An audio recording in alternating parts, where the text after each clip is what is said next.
write the episode.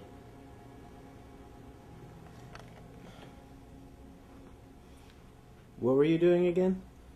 I was playing the Justified web game. I believe it's called Quick Draw. It's on our fantastic FX Networks website.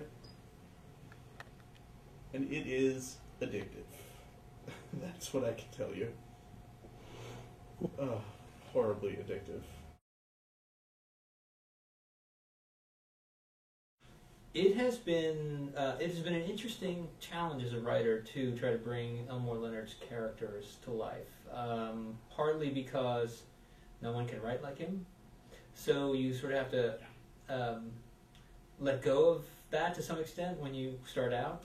But the challenge is basically trying to do justice to Elmore Leonard's characters and his style.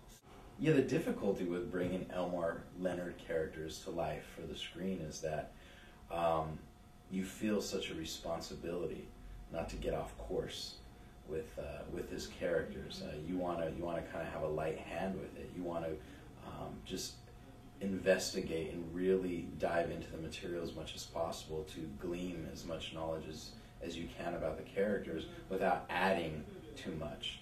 You don't want to give the character some kind of attribute that would not be an Elmore Leonard choice.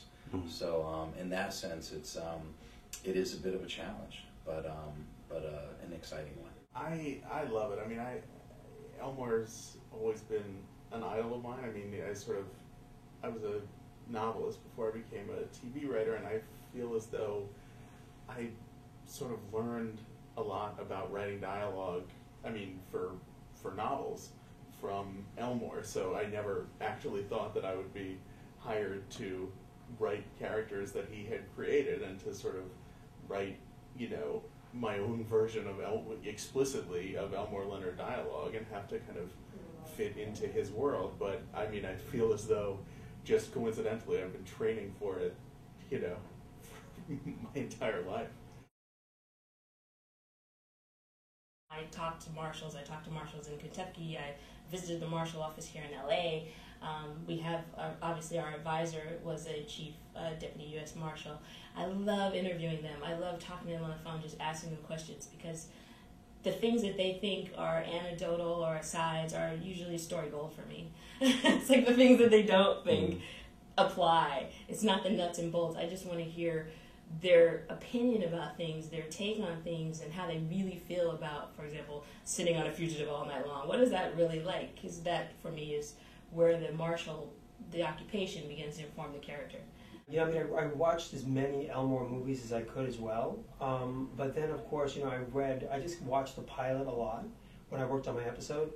And I worked on Graham. I mean, I read Graham's script and his 101 script, which is Riverbrook, and tried to sort of get the tone and the pacing of it. Most of the research on this show involved having extended discussions with Charlie Almanza, our technical advisor, and talking about what would happen in this situation, what would a marshal do in this situation, having him describe his experience with certain kinds of perps, certain kinds of dealing with other people in law enforcement, kinds of marshals he's known and worked with, the kind of tactics they would use, and just trying to get the specifics of that and then using that to help us build the stories.